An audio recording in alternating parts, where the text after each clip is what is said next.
గాయత్రీ మంత్రానికి ఉన్నటువంటి శక్తి పెద్దలు చెప్పడానికి కారణం అది. ఏ సంప్రదాయం వాళ్ళు కానివ్వండి, గాయత్రిని విడిచిపెట్టడానికి మాత్రం వీల్లేదు.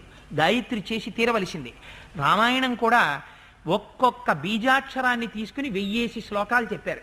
అందుకని గాయత్రీ మంత్రానికి వ్యాఖ్యానమే రామాయణం. అందుకని 24,000 శ్లోకాల్లోకి రామాయణం వచ్చింది. అందుకని మొట్టమొదట ప్రారంభం చేస్తూ గాయత్రీ మంత్రంలో మొట్టమొదటి అక్షరంతో ప్రారంభం చేశారు. అందుకే తపస్సాధ్యాయ నిరతం అంటూను.